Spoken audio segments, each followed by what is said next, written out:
the 7 mistakes stopping you from losing weight, how to fix them today.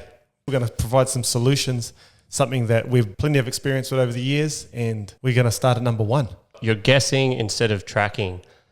And this is relevant not just with nutrition, but with even training programs as well. For sure. A lot of the time we see from a nutrition perspective that they're overeating and undereating. Both, in fact, hurt their progress. And from both of our experience, we've both agreed that we probably see people more undereat than overeat, but both are relevant. So if you're someone that thinks that you're eating too much or perhaps you're eating too little, how do we get clarity around what it is that we need to be fueling ourselves with and what that amount looks like? The issue that I find in terms of people undereating, a lot of it is because they know they don't want to eat bad food. And so during the day, instead of eating bad food, they would usually just don't eat anything and starve themselves. And I think that's kind of where the undereating comes from. And in order to fix that, you got to plan. You got to know what your targets are. And when I talk targets, you're talking about the amount of food, the kind of food, the portion sizes, the timing in your schedule through the day.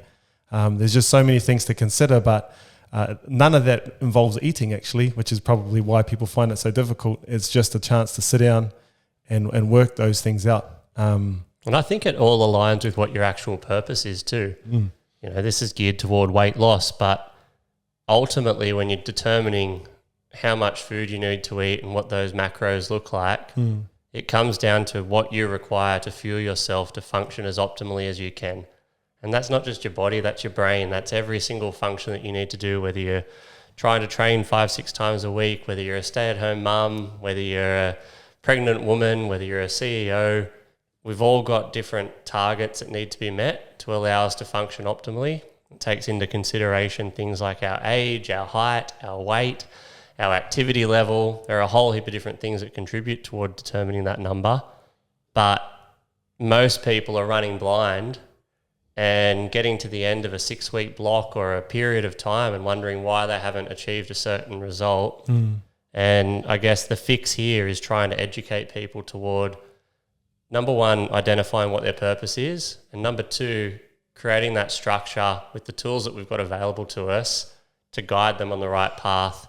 And it isn't necessarily a generic meal plan that we're providing.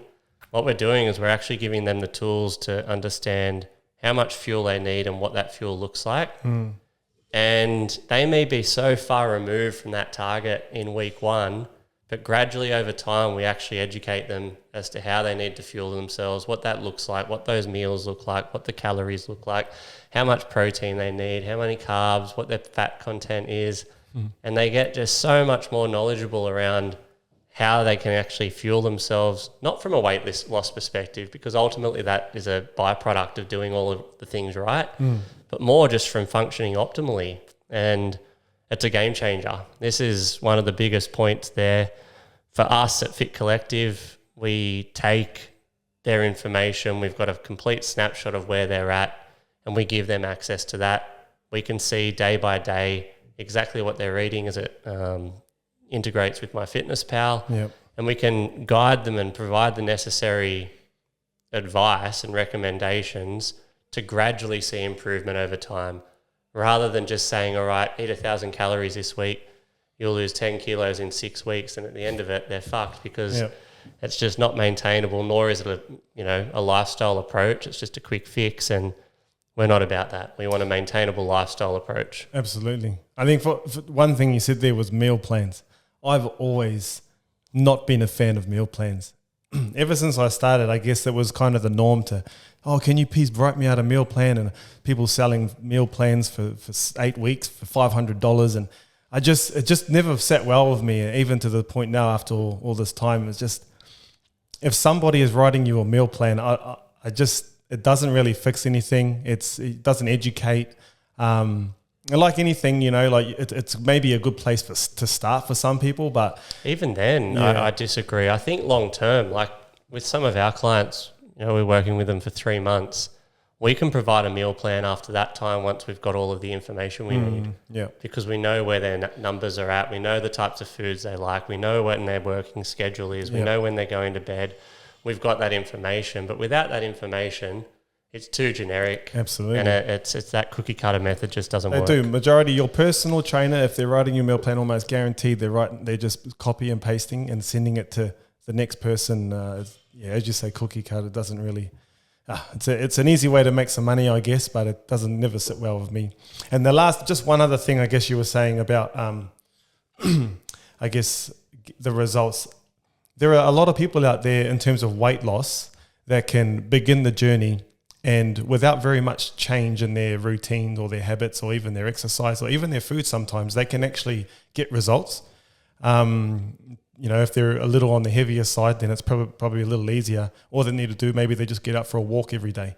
Maybe they just cut back on drinking fizzies or having takeaways and then they have a really good result. But we talk about at some point when you when you get to the point where like you might hit a bit of a plateau and then they're thinking, oh, why isn't this not working anymore? And so for a lot of people, you can guess, and sometimes it might work, but at some point when you're trying to, get that extra bit of weight off, or if you're trying to improve the shape of your body, there are a few calculations and some planning that needs to go into it. And that's the thing is you can guess it. Some people will get away with it for a little while, but I think we're foolish to not take advantage of technology and devices and the access that we've got these days. We can literally get a snapshot view, a bit of a dashboard as to how we're functioning.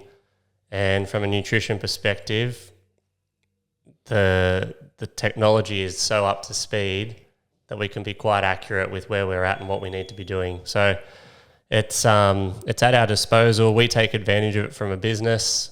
All of our clients that are on board take advantage of it as clients, and they're getting the results, and we hope we can get more on board to do the same. Beautiful.